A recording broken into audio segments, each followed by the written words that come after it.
What's up, everybody? Welcome to the show. This is the Fantasy Football Fanatics podcast, the official podcast of thefantasyfootballfanatics.com. It is Friday, January 19th. I'm your host, Griffin Palmer, joined by CJ the Hitman Hickman and Jason Cabrera. What's up, guys?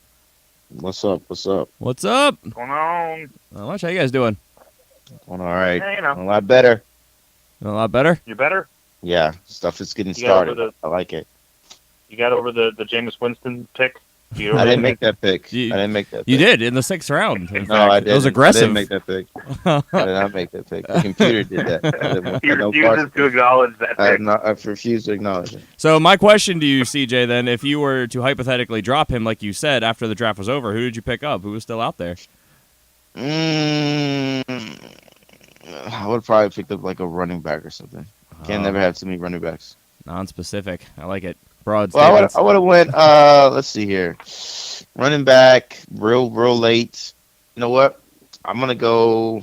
What's that guy that you guys drafted a couple years ago that I like? Dixon. Kenneth Dixon? Yeah, I would like Dixon.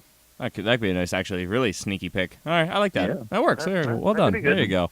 All right, well, anyway, of course, we're referencing our mock draft that we did on Tuesday's show. We're going to get into recapping that a little bit in a second. But, of course, along with that, we got a lot in store for you guys today. So we have our top picks for our divisional round of the NFL Playoff Challenge. Going to break down those games, top headlines from around the league, and, of course, recapping the draft. So we have a lot to get to today and only so much time to do it. Please make sure you guys subscribe wherever you're listening. Give us a thumbs up, give us a like, give us a comment, give us a rating, give us a review.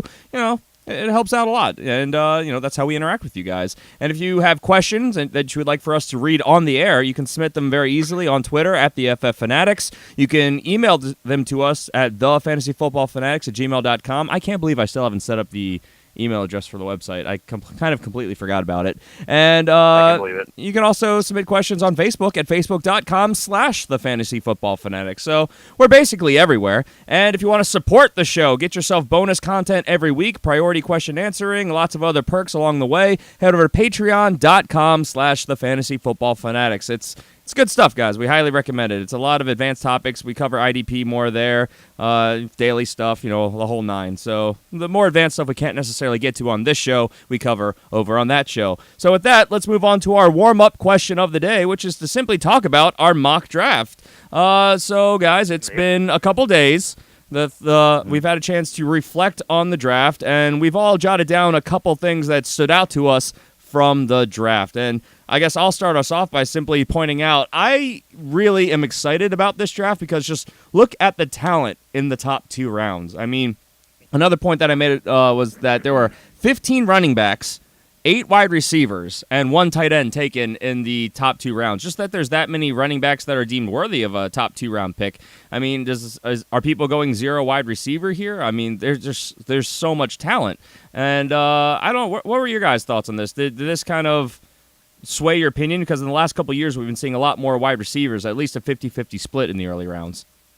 Well, I mean, for me personally, when I looked at it, I see that the talent for the running back position is getting more and more potent. I mean, you're getting a lot more backs that are being multi-versatile, and that's great for fantasy football. So I think with that increasing year after year, I think this is going to be more of a trend. I mean, I see wide receivers.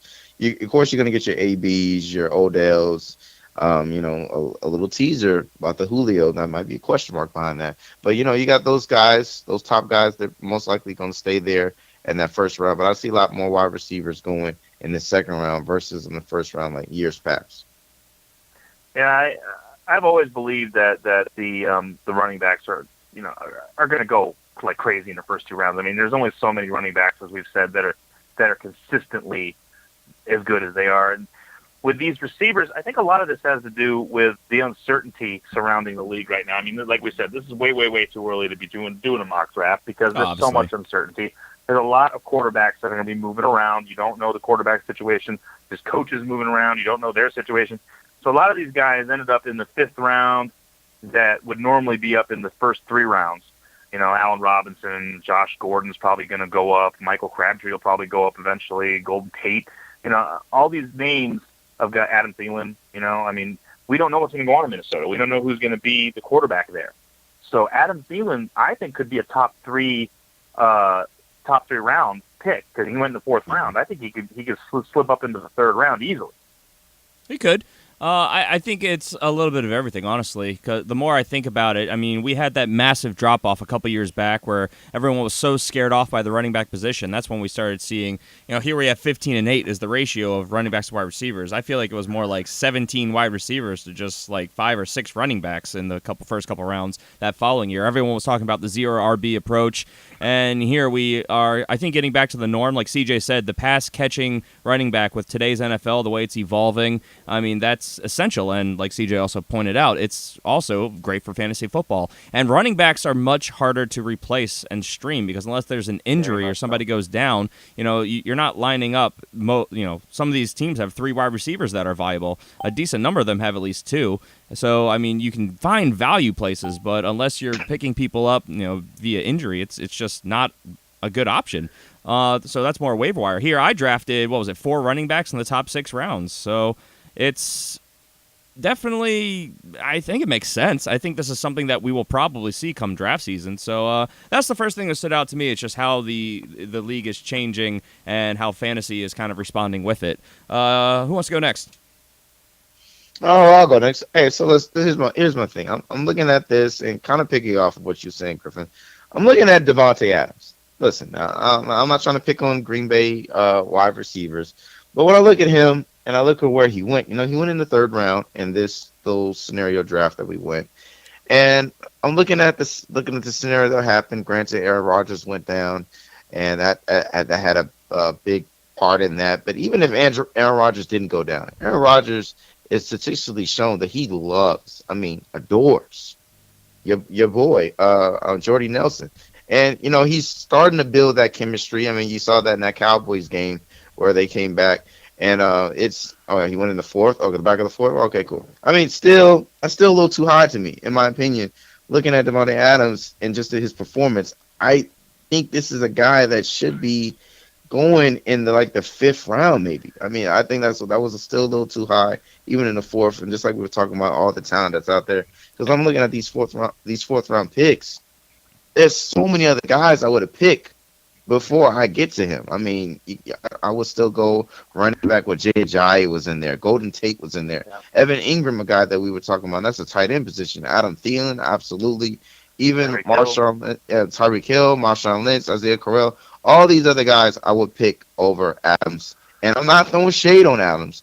I'm just saying I think people need to look going into next year that, it's with him, it's always I hope him and Rodgers make that connection versus a shot of a doubt with him and Jordy. So that's my only thing. I think you gotta look at that with with some clear eyes, wash those eyes out, put some context in, and let's start looking at it with some realistic eyes, more than with hopeful eyes, right? Basically. And some players who went after him. I mean, Tyreek Hill, Stephon Diggs in this draft. I mean, Larry Fitzgerald went after him. Josh Gordon has upside. Allen Robinson could be a great pick. Yeah. I mean, like we said, it's way too early to know where what's going to happen with some of these guys. But I agree, and I think it might be some recency bias because with Brett Hundley only targeting Davante Adams. I mean, Jordy Nelson went beginning of the 3rd. I mean, we don't know if they're going to keep all 3 wide receivers because, like we were talking about before the show, Jordy and Randall are averaging about $10 million a year. Davante Adams is getting about 14. That's a lot of money tied up in the wide receiver position. They need help in a number of areas. So, I mean, this is, again, why this is a way, way, way too early mock draft. But it's very interesting to look at these early projections and where people are drafting players. So, yeah, I agree. It's Davante Adams. I feel like this is kind of where he's going to go in one of 2 directions. I think he's either going to slip a little bit further down than this, or depending on what happens with Jordy, he might move up. It's going to be interesting to see. Jason, do you have one? Yeah, got a couple. It was interesting last year. I think we all kind of said Amari Cooper went a bit too early in the mock drafts. Whenever we did mock drafts, we saw Amari Cooper going in the 2nd round, the 3rd round, and stuff. Well, he slipped all the way down to the 5th round in this one, which makes a lot of sense. I mean, he did not have a good year, and I noticed that he and Michael Crabtree were actually 2 picks apart. You had Crabtree actually went before Amari Cooper, which makes sense. Then you had 2 picks, and then Amari Cooper. So it's interesting. These guys are still being thought of as kind of a package deal, which makes sense. And Amari Cooper, I think people are finally starting to cool off on Amari Cooper. That was his third year. That was the year we were expecting to see something happen, and it didn't happen. You know, he had what, 1-2 good games, Something like that. so something like that. So I think it was time for him to slip out of the top 3 rounds. He's down in the 5th round now. I think that's closer to where he belongs. And if anything, Crabtree's stock might go up a bit depending on what happens moving forward. And Amari Cooper's might stay where it is or even drop. It'll be interesting to see if the team does cut ties with Michael Crabtree, like we've been hearing, and he ends up somewhere else. So, and that'll affect Amari Cooper's stock as well. So, yeah. It'd be a shame if they do that. I think that's going to be a detriment to Cooper. A lot of people, other scenarios, you see a receiver leave, he goes to the other one, and their targets start to go up and everything like that. But I think this team is really, mistreating and not really looking at how much Crabtree has helped Cooper, even if the numbers haven't really shown it. He taken a lot of pressure off that kid when you got drafted number one for that team, and you coming in there expect a lot to do a lot, and Crabtree's been the guy that's been the money dude, and then when it does go through, and whenever a star shooting star crosses the world, we do see Cooper make those plays. He's there, and he's be able to do it because of the benefits of Crabtree being there. Yeah. With that, I'll jump in and do another one. How about Ty Montgomery in the 4th? Yeah, that is a lot. That's a big jump. He was statistically. And he got taken. Go ahead. I'm sorry, I was going to say he got taken 5 rounds before Jamal Williams, which to me, I'm like, what? So yeah, I agree with you. That's a little ridiculous. Jones wasn't even drafted, was he? I don't remember seeing him drafted. No. So yeah, and statistically, he was actually one of the worst per touch running backs in the league last year. I mean, I don't see any way that they return to giving this guy the bulk of the carries. We were talking the entire preseason about Jamal Williams, Adam Jones, how much they like those guys, and then when they got the opportunity, they both were consistently looking better than Ty Montgomery. So him going in the 4th just seems forced and weird, and I highly doubt we'll be seeing that come draft season. So that's just something that stood out to me. CJ, do you have another one? Yeah, I got another one. So mine is I'm gonna say that one for later. I think that's gonna be the real ball dropper. So I'm gonna go Pierre Garçon. Listen, here's my thing about Pierre Garçon. These guys see it when I look at the show doc. When I see Pierre Garçon and I saw where he went, he went in the 9th round. And now when I'm thinking about going into the future, going into the next season, they got Jimmy G there. And the guys that Jimmy G affected and started to raise their fantasy stock up just in the short amount of weeks that he played. Marcus Goodwin, you got the tight end Selleck, they were going up. Even the running backs were starting to get involved in this. I'm looking at Pierre Garçon right now. I see his stock going all the way up because the fact of Jimmy G being there, man. He's going to be that guy for him like he was for Kirk Cousins. And when he was Pierre Garçon was playing for Kirk Cousins, he was absolutely money. He was a guy that you drafted probably fifth, no later than the 5th round, and he produced great numbers up there as a 2nd or 3rd round pick. So I really like Pierre Garçon going into next year. And if he gets drafted, I highly doubt this is going to happen. If he does get drafted in the 9th round, he is going to be the steal of the draft to me, just because the effect that he's going to have with Jimmy G as his quarterback. So now you like him now that there's a different quarterback. Yeah, oh, absolutely. It's always been the quarterback position. Course. Oh, yeah. Absolutely. Hoyer is terrible. He was, but I don't know. I liked him long term. I didn't like him this year, but yeah, I agree. Jason. Yeah. Let's see. You know what? Robbie Anderson and Juju Smith-Schuster both went the last round of the draft. Yeah. That is criminal. How did they slip all the way to the 15th round? Juju Smith-Schuster was amazing this year. And it was only his rookie year. He's going to be better next year. I think this guy deserves to at least be up in the middle rounds. I can't imagine him slipping all the way to 15. Robbie Anderson, same thing. He produced when there was nothing going on in that offense. And he produced. He was a number 1 guy, as we mentioned many times during the season. And he went in the 15th round? Yeah. And it took us doing it. You've got Emmanuel Sanders going in the 7th. You've got Martavis Bryant going in the 7th. You've got Macklin in the 10th. Yeah, Marquise Goodwin in the 8th. I could see him going right in there with that group of people.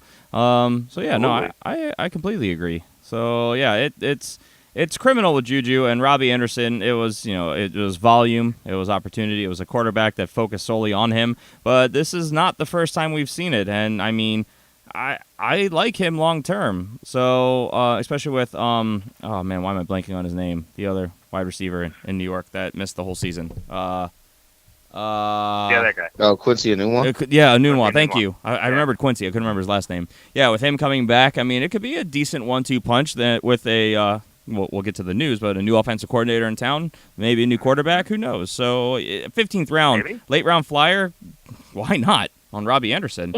Yeah. I'll go next. Something that stood out to me. Why on God's green earth did Mark Ingram get drafted before Ezekiel Elliott? Mark Ingram was drafted as the number 5. He's the number 5 pick, 4th running back off the board. Ezekiel Elliott right after him as the 6th pick, 5th running back off the board.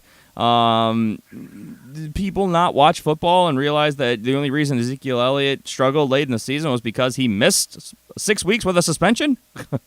This was people not watching the games, just looking at the stat lines. I think. I mean, that's the only thing I can possibly say. They looked at the stat lines and said, "Oh yeah, Mark Ingram more yards and yeah, Ezekiel missed a bunch of games." So yeah, and that's all that is. I think. Yeah, I mean, he missed 6 games, and he was 1 touchdown behind him and like 200 yards behind him. So just putting that out there. I don't think that's going to be real come draft season. I know Mark Ingram. That's why you watch the games. Absolutely. Mark Ingram, Alvin Kamara were an amazing running back duo. They both have fantasy value. Ezekiel Elliott will be worth a higher pick. I think everyone will agree with that. CJ, you have another one? All right, man. Here's my ball dropper. So listen. Now look, we always talk about this when we talk about our rankings and guys that we like and everything. And Jason and I always agree, and Griffin too. He likes to show the light. Here's my guy that I looked at in this draft, and I'm like, what in the world is he doing? Why is he here? Just because often not, I could be recency bias. It could be the offensive coordinator not implementing his system, kind of basically, what's this? Coasting off of the prior regime's system, and it's still not, clicking because of the new people that's driving the car. But Julio Jones, to me, is he still worth a first round pick? That's my question, man. Just because of what we've been seeing with Julio. Julio will have those, we've been saying it all the time, he's so inconsistent throughout the year. He'll have those couple big games that will win you weeks, and then after that, he's mediocre. And one thing that was horrendous this year that probably cost you, because you did, if you were in an auction league, you spent a lot of money on him. If you were in a standard league, you went high on him. He did not perform, and he did not go above beyond in the red zone. That was one thing that heartened this team. That was the kryptonite to this team all year long. And I don't see this changing unless they do something drastic into this next season, man. Julio Jones, he's an incredible talent, but I just think right now, just on what we've been seeing, what's been going on, what's trending, he's still not a guy to me that's worth a first round pick. Second round, okay, I'm okay with that. Third round, I think that's a steal. But first round, I don't see him going in the first round. Yeah, 2 years in a row as the number 6 wide receiver in fantasy. But the position as a whole was actually down this year. He actually got, 35 less yards this year, but he had also half as many touchdowns. I mean, he had 3 touchdowns this year as opposed to 6 last year. So he had more yards, less touchdowns, and finished where he did. So, I mean, there's something to be said with consistency overall at the end of the year, but this is why we recommend looking at what actually happened, because holy crap, I mean, the highs and the lows of Julio Jones, as we talk about all the time. I mean, 6'10", 9'3", 7, 15, 7, 11, 5, 7. There's so many bad weeks. Then one big jump to 38, 2 points the following week, and that's the theme continuing through the season. He just is not heavily involved, and he's definitely not used in the red zone. He's used as a diversion a lot. I mean, at the end of the year, he still puts up these monster yardage totals, but that's only because he has a monster game here and there throughout the season. So what did we talk about last year? He finished as the wide receiver 6, but if you took away his 300-yard and 1-touchdown game, he finished as a mid-tier wide receiver 2. So, I mean, that's one game's difference. So, I can't justify just off of name value that guy being a first-round pick. Just off of that. Now, if it's a playoff, it's playoffs. Absolutely, because he goes out there and he shines in the playoffs, and we saw that he had a hell of a game against the Rams. He was okay at best against Philly, but throughout the season, just like you said, the inconsistency is just so loud to ignore for you to just continue to just put him first round just because off the name. I guarantee you, though, 8 months from now, when people are drafting again, and he's still going first round. He's going to go first round, and he's going to be a top 3, top 4 wide receiver. So it's going to happen, and it's all because people are going to look at, like you said, the end of season numbers, and that's not the best statistic to track things. Jason, you have another one? Yes, I do. 3 wide receivers whose names I think are going to rise dramatically depending on the quarterback situation. T.Y. Hilton in Indianapolis. If Andrew Luck comes back and is healthy and looks good, I definitely see T.Y. Hilton's stock going up. Demaryius Thomas and Emmanuel Sanders. If Kirk Cousins goes to Denver, like what a lot of people think is going to happen, I see these 2 guys becoming very, very draftable, probably with Demaryius Thomas at least in the top 3 rounds for sure. I like it. Yeah. All right. So let's see. I think I had one more, maybe 2. Where'd my list go? There it is. So why did?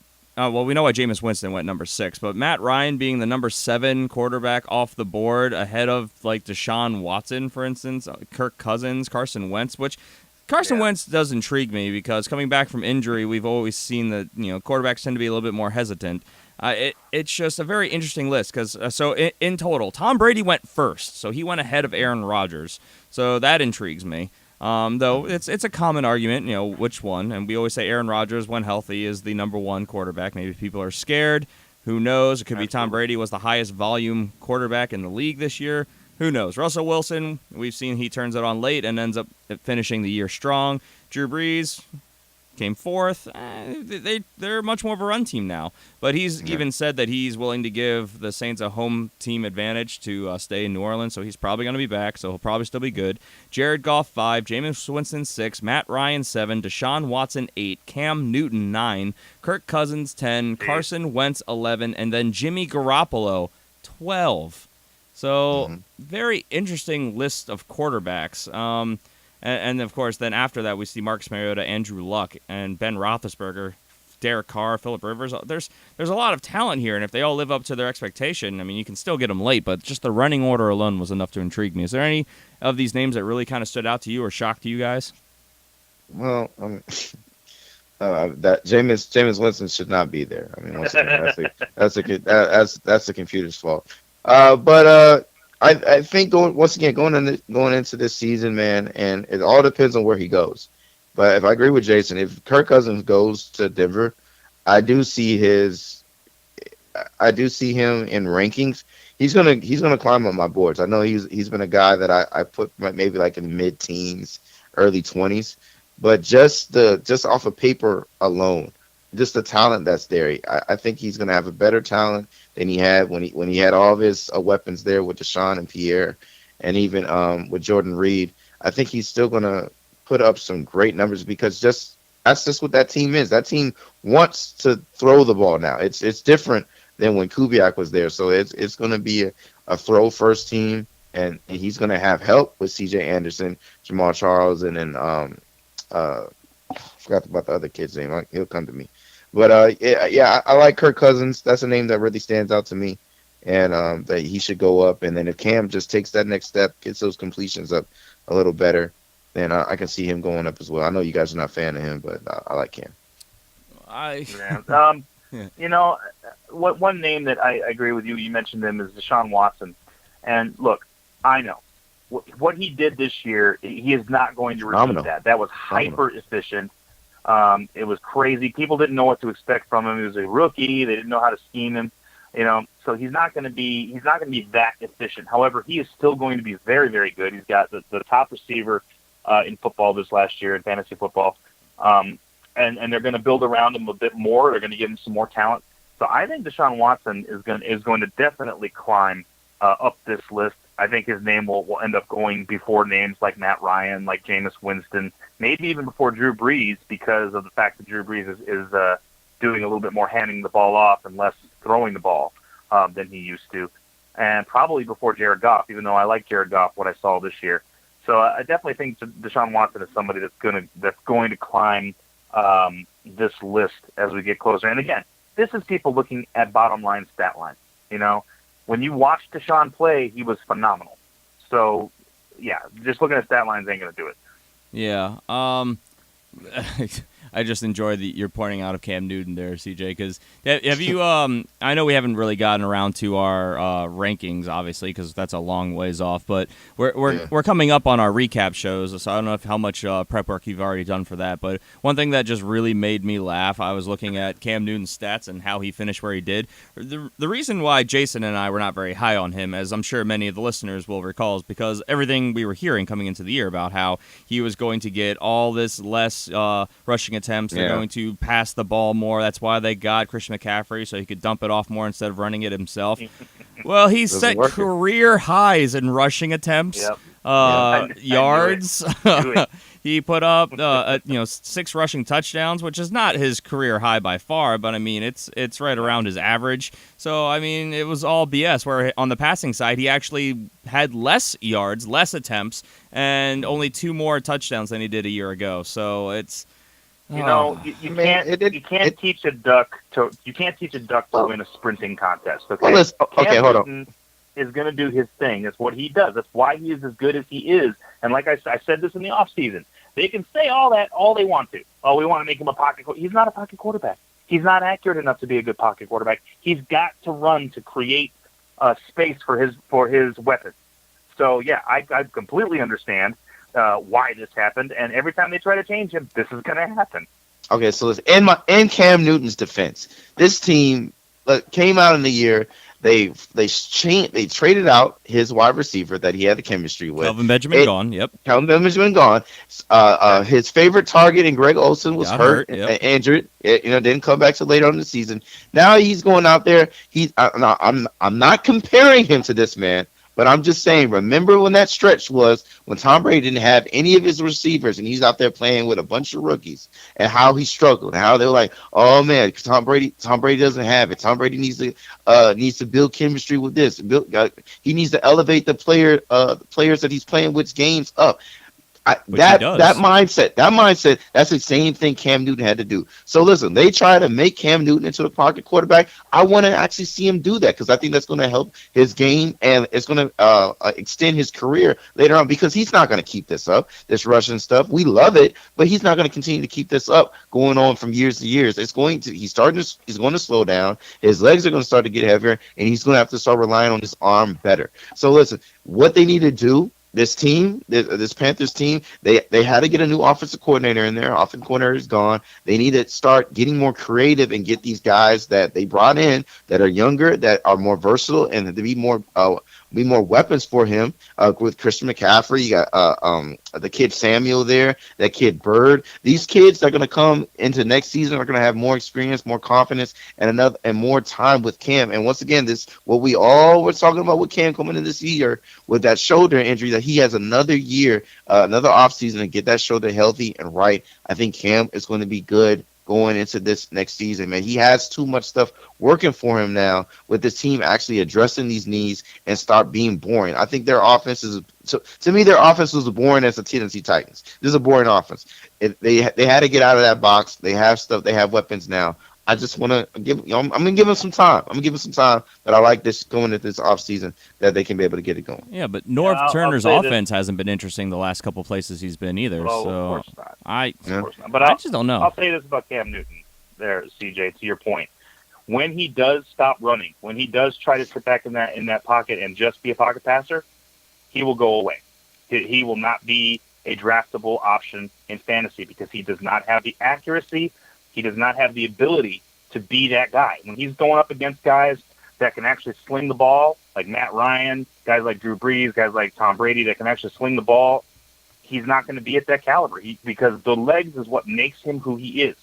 So I'm telling you, if that happens, it's going to be the end of Cam Newton as a fantasy option. I agree. Okay, he'll be 29 next year, so I mean he's going to have to start slowing down with the runs sooner or later, and then I mean it's really going to come to this West Coast North Turner offense. Dump, dink, and dump, and check down, and I mean it could end up being a decent stat line, but it's not going to be impressive. So I mean I'm not saying Cam can't make something happen, but I think his years of being an elite fantasy quarterback are somewhat limited. And, we'll obviously get into a lot more of this, and we'll have a lot more stats to back up these arguments in the coming weeks as we get into our definitive recap shows. But, just interesting stuff. And I guess I'll throw out one more thing before we move on. And why is Dez Bryant in the third round as a top 12 wide receiver still? We're gonna continue to talk about that in all off season. People are gonna argue it, and people are gonna justify it all off season. But the fact is, he's not that dude. He's just not that dude anymore. He's not like that guy. The less I would say 4 years ago, the highest I would say 6 years ago. He's not that dude anymore, man. He has now become a one trick pony. He's not that athletic where he can be able to do different type of routes. He is a 9 route, and you have to put the ball in perfect placement, or he's doing slants. That's it. That's it. That is the definition of Dez Bryant right now. His career going forward, unless something changed. I mean, he went early in the third too. If he went around later towards the back of the fourth, if you are a believer in Dez and you think that they make some changes this year, they're able to get more protection for Dak Prescott, give him time, they use him differently, they bring in another weapon. I mean, if you believe in Dez, fourth round I think is a comfortable place to take him, but early third, I mean, based on what we've seen, the track record the last 3 years. Yeah, I'm not thinking that's a good value for him. He should be going as a higher end wide receiver 2, not a low end wide receiver 1. So these are just some of many points, and there's a lot more we can make. But again, there's not much point in us doing much more analysis on a draft that happened in January. So I do have one more, Griffin. I do have one more I wanted to mention. Just one more you want to? Okay. Yeah, I want to mention it just because it ties into an article that I'm going to be about to write for the website. I'm right. There you go. I think that we need to take a hard look at the tight end position this offseason because there's a lot of names on this tight end list that are going to ascend and I think are going to get good. And I think we're going to see a tiny renaissance of the tight end position. We're going to start seeing more pass catchers, more guys getting more touchdowns and things of that nature because you got guys like Evan Ingram who played very well this year as a rookie. So he's just going to get better. Zach Ertz finally had himself a year where he was good all year. Travis Kelce's always good. Gronkowski's always good. Hunter Henry's going to get an opportunity to be even better. Jimmy Graham's going to be good. You got O.J. Howard who's going to ascend. Kyle Rudolph is good. So I have a feeling that moving forward that we're going to see just like how the running back position kind of went away for a while and we're like, oh, no, horrible dumpster fire. And I think we said dumpster fire like 100 times during the season talking about the tight end position. I have a feeling that starting this coming year, we're going to start seeing a little bit of a raise in these tight ends as weapons, and more than just the top 3 guys like what we've seen recently. And there's more good ones coming out of the draft too. So keep an eye on the tight end position; it could get very interesting. Is that why I was able to get Kyle Rudolph in the 10th round? Probably, and I mean that's one of the best tight ends in football. Yeah, honestly. he finished as a top 6 tight end. I don't have any understanding why he went as late as he did. I think he was he let a lot of people down. I mean, he let me down, and part of it was because of the quarterback situation. When Bradford went out, he didn't get as much of a look as he normally did. Yeah, well, he was the 12th tight end off the board. He was the final tight end 1. I'm not sure exactly why that happened, but I mean, I'll take him double digits. Why not? Yeah. Sure. Yeah, and again, plenty more we could talk about, but let's move on. We have some news to get to, but first off, is there one of our 3 teams that you guys would prefer over the others? Or are we all kind of doing what we normally do and sticking to our guns here? I like my team, you like your teams. Well, I like Jason's team. I like Jason's team. Jason's team? Yeah. Interesting. The problem is Griffin doesn't want to ever go away from his team. I know what he wants. I know what he wants.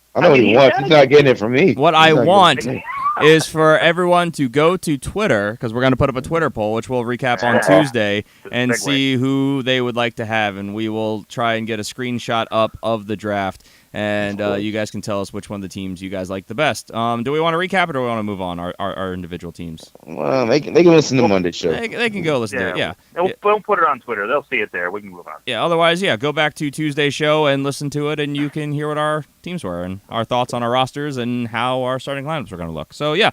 All right, so with that, let's move on to some of our top headlines from around the league. We have some more league-wide headlines. 'Tis the season. Starting with New York, we kind of referenced this briefly, that the Jets have fired offensive coordinator John Morton. So, I mean, you guys think he did a decent job with what he had, or do you think this was deserved? Because I don't have a strong feeling really either way. Well, we thought that the Jets were going to beat Cleveland. I mean, we went into the season thinking these guys aren't going to win a single dang game. And to be honest, they played pretty well. Pretty solid. Yeah. Given what happened to them, I thought they did a good job. But I'm not surprised that they're shaking things up, because they do need to get better, obviously. And I think they're aiming at the wrong area right now. Yeah, that's fair. So could be some new blood, some maybe high caliber offensive coordinating happening next year with the Jets. Maybe. Depends on the hire. So another spot that has to be filled. And speaking of another coaching opportunity, the Cleveland Browns have interviewed former New York Giants head coach Ben McAdoo for their offensive coordinator position. So this is not the first name that we've heard linked to this, and it'll be interesting to see who ends up getting the job. So, all right, some stuff to watch. Let's go to the quarterback position. We'll go to New England, where quarterback Tom Brady is practicing again on Thursday. For those of you who have been following the news, this happened after our show on Tuesday. He actually injured his throwing hand in practice. Bad enough he had to see the training staff. He missed interviews. Portion of practice open to reporters. They got x-rays on his hand. It all came back negative. So I guess good news if you're a Patriots fan. A player ran into him, right? It was a player. A player ran into him, yeah. I think they were running a play. That player's now fired. I think the Jags paid off that player because on the payroll. Apparently, a Belichick employee ran into Leonard Fournette's car, and he got in a car accident. That's what they're doing. It's going back and forth. They're off the field antics, trying to mess with each one of these teams. What happens when you mess with the New England Mafia, man? You got to be careful. Dark Empire. It's funny because it's true. Now, according to ESPN's Mike Rios, he's, quote, should be okay for Sunday's AFC title game versus the Jags. Again, everything came back negative. He's returned to practice, but something interesting to watch. I mean, it's going to be cold out. His hand might cramp up. Let's go Jags. So, Jags. You know what would be hilarious? You know what would be hilarious is if Tom Brady had to sit out the game and no more Jimmy Garoppolo. Oh, yeah. Oh, Brian Hoyer. It's Hoyer time, baby. It's Hoyer time. Oh, if I have to watch, he would throw a record 19 interceptions in one half. If I have to watch a weekend of football that stars Case Keenum, Nick Foles, Blake Bortles, and Hoyer, Brian Hoyer, and Hoyer. What is this? What is this world? No, I can't do it. I refuse. As much as as an AFC fan, hate the Patriots and I hate Tom Brady, I can't. It's coming. No, it's coming. It's not. It's Hoyer time this weekend. And the worst part is, I'm here. I am rooting for all this to happen and Tom Brady to miss and the Patriots to lose, but that completely sinks my NFL playoff challenge lineup. Yeah. So, right. What do I want more? So if you are playing daily fantasy, playing along with us in our NFL playoff challenge, some stuff to think about there, and we'll get more into those games momentarily. Let's go to the running back position, starting in Arizona, where reports are that running back David Johnson's wrist is back to 100%. So that's great news for fantasy players around the world, especially good news for Arizona Cardinals fans around the world, as we're hearing from Jason. The entire league will pay for its insolence.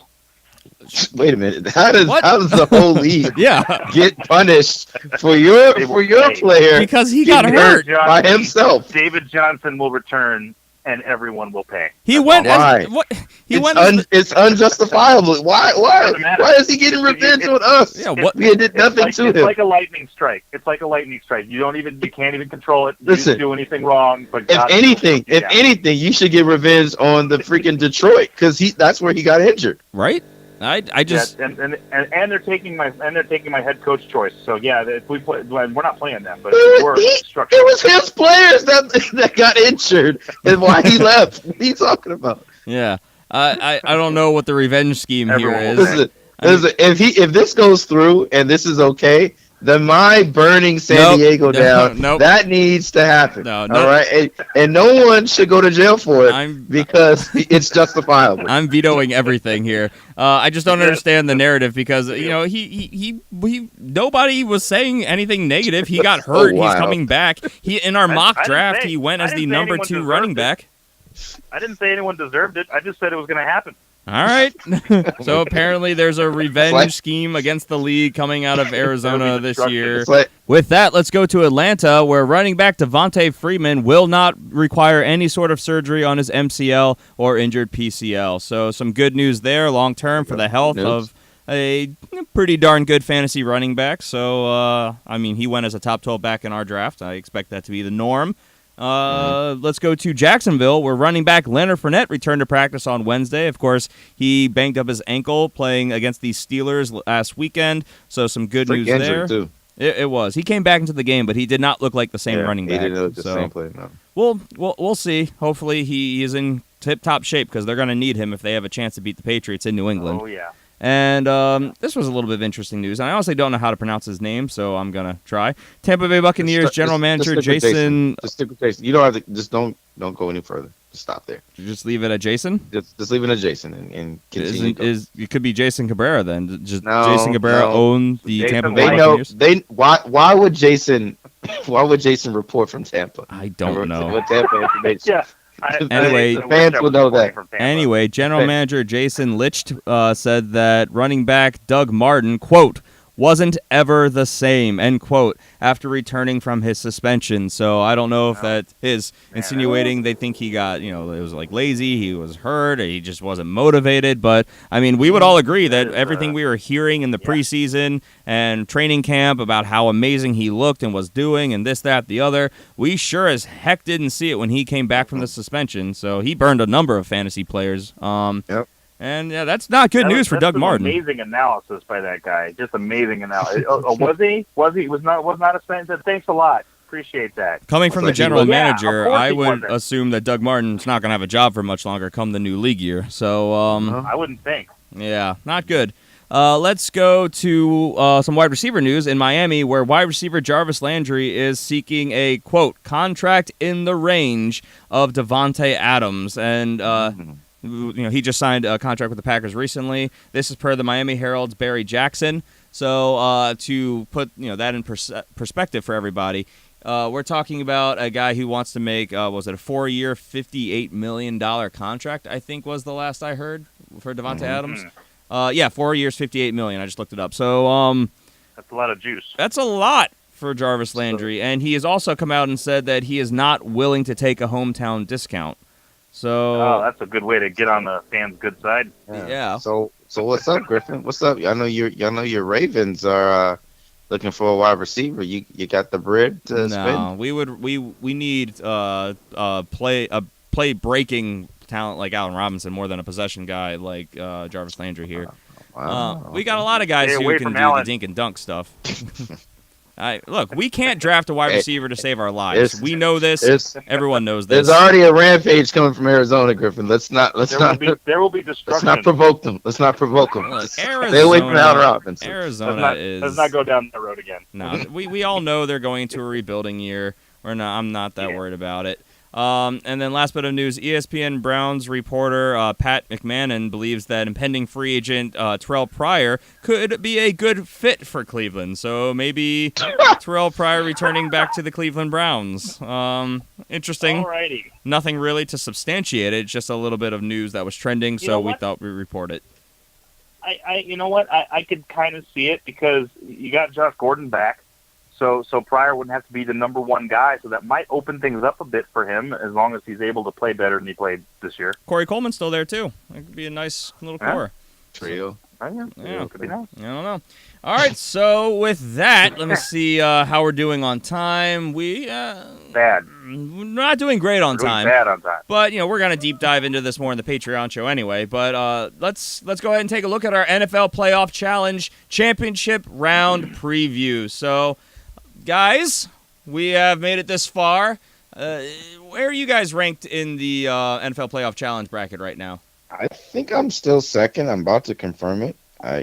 I believe I am in first place. Last I saw, but I lost. First. You're the Patriot guy. You're the guy with all the Patriots. That is not me. But No, I lost 4 players this past weekend, so I'm not going to probably hold this spot for too much terribly longer. So let's see. You're first. I'm second. CJ is third. Oh wow, third. that's pretty There good. you go. So Okay, let's see. not bad. I had Tom Brady, Le'Veon Bell, Alvin Kamara, Michael Thomas, Antonio Brown, Rob Gronkowski, Kai Forbath as my kicker, Vikings. So that was hit and miss. And then the Jacksonville Jaguars defense going on for that ×3 multiplier. Come on, Jacksonville. So yeah, what about you guys? Who did you have last week? Well, I had Roethlisberger, Alvin Kamara, Le'Veon Bell, Antonio Brown, Julio Jones, Rob Gronkowski, Stefan Gostkowski. I got a lot of Steves going on. And Minnesota Vikings in the defense. So I lost 1, 2, 3, 4, 5 players. So yeah, I've got Gronk and Gostkowski going in with a ×3 multiplier this week, and I've got the Minnesota defense coming in with a ×2 multiplier. Wow. So you're hurting worse than I am. Yeah. Even that's rough. I'm hurting. I'm hurting bad. Yeah. Well, I put all my eggs in the Pittsburgh basket, and they completely. I mean, and this is the great thing is I've got a really high score right now because Roethlisberger had an amazing game. Of course, with the ×2 multiplier, I got 70 points from him. I got 52 points from Bell and 50 points from Brown. So I mean, they had a fantastic game. They just lost. If they had won and moved on, I don't think anyone could have stopped me. Right. No. If Pittsburgh moved on, that's the aggressive way to really guarantee that you do really well. It's just this is the opposite side of that coin when you're wrong. So that's rough. CJ, what about you? The only people I lost was Kamara and Juju. So I got Tom Brady going into ×3 this week. To fill up Kamara's spot, to pick up Leonard Fournette. And then I got a Jay Ajayi ×3 this week. Picked up Alshon Jeffrey to fill in my Juju spot. Then I got Stephon Diggs going in ×3, Gronk going in ×3, Steph Gostkowski going in ×3, and then Jags going in ×3. Defense. Wow. So you're primed to make the jump probably to the top spot then. I'm jumping on trampoline this week. All right. Looks like it. How many points do I have on you right now? Let's see. I guess I should say who I picked up. So I've got I've got 93 points in you, CJ. So I'm hopeful. I'm not likely, but I'm hopeful. It could be. Look, if Jaguars shut down Tom Brady like I expected, you should probably run away with it. Indeed. It could be. All right. Well, let's go to the matchup. I'm still deciding. I'm sorry. Go ahead. I was just going to go to the matchups, but you want to talk about who you're debating on? We can get to that. Well, I'm trying to debate on whether or not to keep Tom Brady as my quarterback because whoever I start is not going to have a multiplier, so that's not something I need to worry about. And Tom Brady is the obvious pick of the 4 quarterbacks, but now the question with this injured hand, and going up against the second best defense in the league, I don't know. I'm really debating taking him out of that position and putting a different quarterback in there. Be ballsy, Jason. Nervous, huh? Case Keenum. Do Case Keenum. He's a little nervous. He's a little nervous over there. Yeah. A little nervous. He's nervous. He's a nervous Nelly. Well, listen. I'm telling you right now. You don't want to put Case Keenum in there. Case Keenum is not going to have a good week this week. I wouldn't do that. Oh, that's too bad. Unless I thought Minnesota was going to go to the Super Bowl, then obviously that would be okay. But you're so nice. What if it's Patriots Vikings? That's not a bad matchup for Keenum. So just saying. I guess Yeah. with that, let's go ahead and True. move into the matchups, or do we want to save that for the Patreon show? What are we doing on time? Well, we got a little bit of time left. We can do some base information here. So of course we've got the 3:05 p.m. game, and as always, we want to point out to you guys. Remember, you have to set your lineups. It does not auto-populate. You have to make sure you go in, you fill it out, and you set it, and you submit it. If you want to join, I think you still can, honestly. I'm not sure if it's cut off or not. If you want to join us, let's go to NFL.com/fantasy. On the right side, you'll see NFL Playoff Challenge. In the search, type in FFF Playoff Challenge. You'll find our group. You can join right in. And I don't know if they'll jump in with a multiplier, but, I mean, it's possible. Probably not. Probably not. I know they could last week. I have to verify if they still can, but either way, could be fun. So, yeah, I doubt it, though, because not everybody's played. It just wouldn't be fair. With a multiplier. You jumping off a multiplier, and I've been here from day one. Yeah, but no previous points. I don't know. We'll look into it. Jason, get the pitchforks. At the very Pitchforks. no. David Johnson, let's go. At the very least, they can come in. They can spectate. So yeah. So okay. Yeah. So starting with both games are on Sunday because there's only two. We have the 3:05 p.m. Eastern Standard Time game of Jacksonville at New England. So I mean, we'll go through our predictions of these games and who do you think are startable, and then we'll deep dive analytics on the Patreon show. So we've got Jags at Patriots.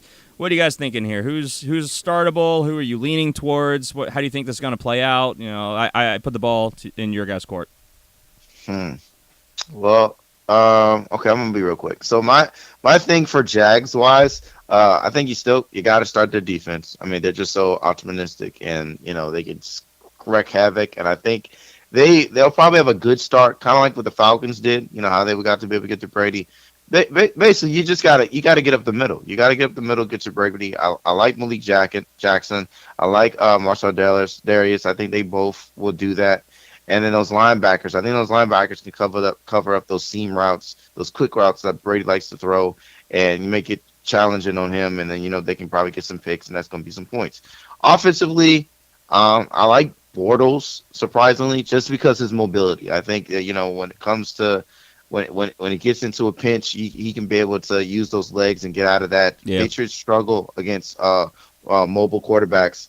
I like. I mean, the obvious thing is go Fournette there, but the history of playing with the Patriots, they're gonna take away that guy that they expect you to use to dominate them, and I think it's gonna be Fournette. So, and then with this injury, that's something to be a little hesitant on. I was a little hesitant myself putting them in my playoff challenge, but it was like, where else I'm gonna go?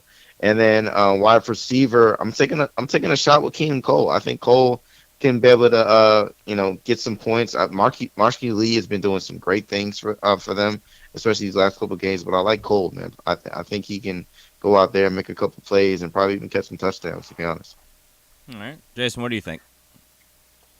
Well, this is the question for this game. It's who do you think is going to win and move on? Because bottom line is, like we've already mentioned, the Jaguars are monsters on defense. I mean, they're absolute beasts. And if last week notwithstanding, if you go against this team, your offensive weapons definitely take a downgrade. Now we've got multipliers in place. I've got multipliers in place for two of my players going against them.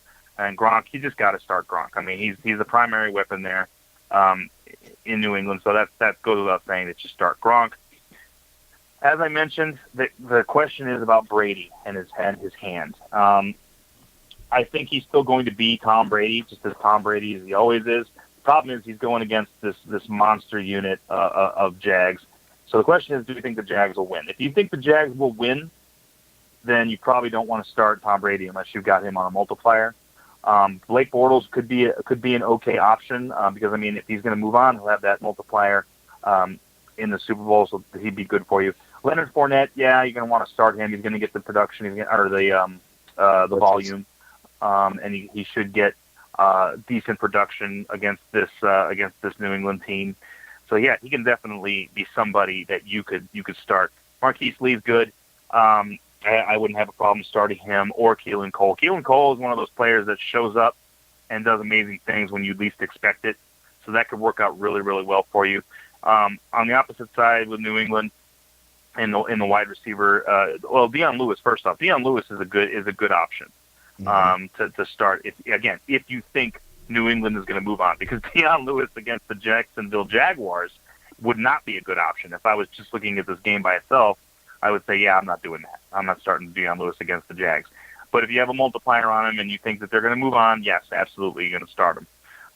And then in the wide receiver range, honestly, I am not a big fan of wide receivers out of New England because Brady spreads the ball around so much. Brandon Cooks is somebody that's a home run hitter, so if he gets one good 60-yard bomb for a touchdown, that could be really nice for you. But other than him, I mean, Amendola is someone you can look at, and he's been productive in the playoffs. But against this particular defense, I just don't see it happening. So I don't see too many options there at wide receiver from the Patriots. And then, of course, on the other at tight end, Gronk from this game, that's about it. Yeah. I guess you guys kind of summed it all up. I do have to say, I'm locked into Tom Brady because I've got the ×3 multiplier, but I actually really do like Blake Bortles in this game because, kind of like CJ was saying, he can get it done with the legs. The front seven is the weak point of the Patriots, and I think that he'll be able to do a lot like what he did last week and just run for a lot of first downs, get some production there. That's good fantasy value, and then he that multiplier going into the Super Bowl, which could be good. So it's a good option if you lost to Ben Roethlisberger this past week. And I think you guys covered the rest pretty well. We'll do predictions of who actually wins and so on and so forth in the Patreon show, because let's wrap up now.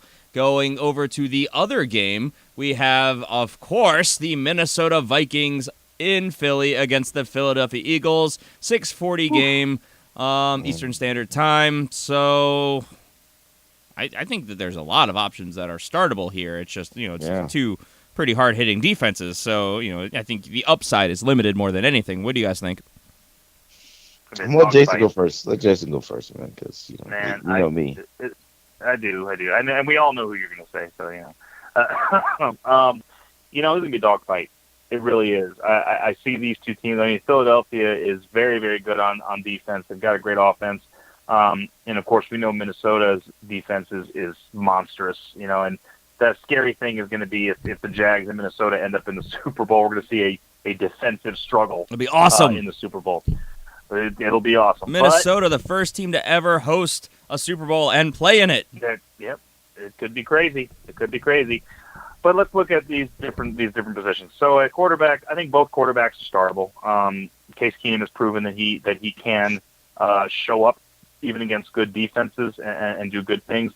Nick Foles, again, when he is on and when he is good, he puts up monster numbers. So both quarterbacks are startable.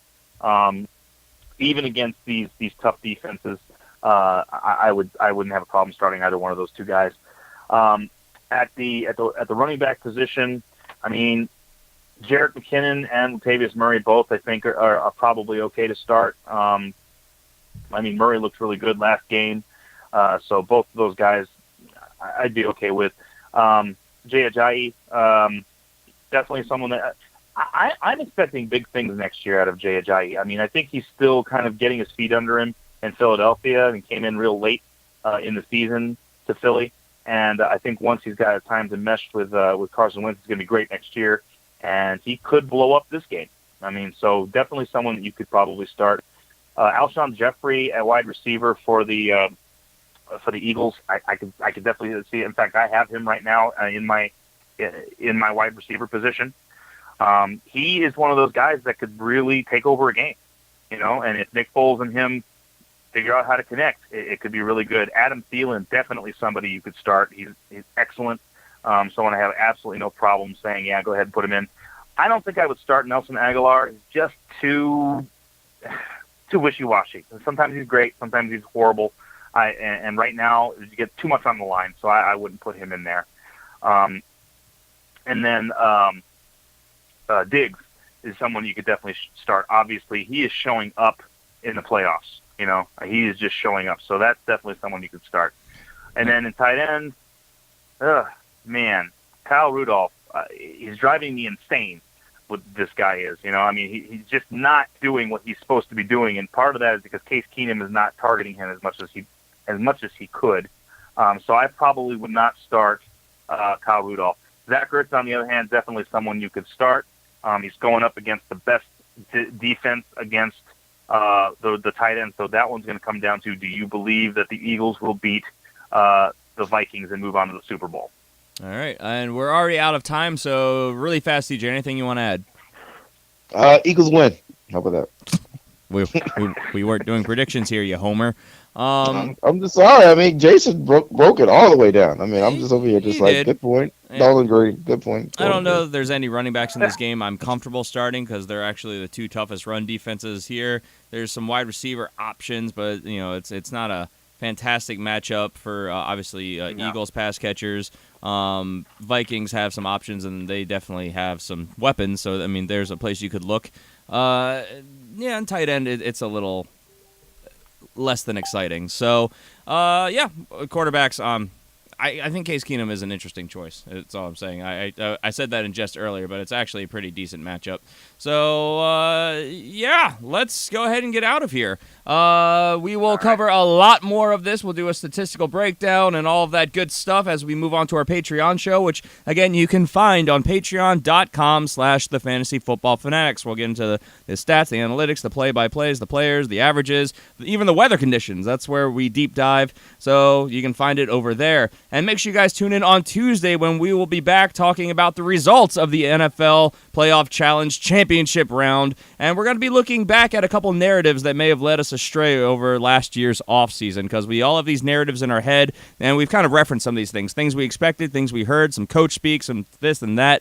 And not all of it came to be true, and that kind of ruined some fantasy seasons for some folks who really bought in. So we're going to take a look at that, try and learn from it, and we'll move on. Remember, you can find a lot of our articles as they are starting to ramp up on thefantasyfootballfanatics.com. Subscribe wherever you are listening. Give us a like, give us a review. It just helps the show out a ton, honestly. And you can follow us on Twitter at the FF Fanatics, or if you want to follow us individually, I'm at GPalmerFFF, CJ's at CJHickman89, and Jason is at Jason Cabrera13. All right, so that about does it for me. You guys have any parting thoughts? Go Eagles! Everyone will pay. Wow, there's so many narratives. Okay, we'll see you guys on Tuesday. Bye, guys.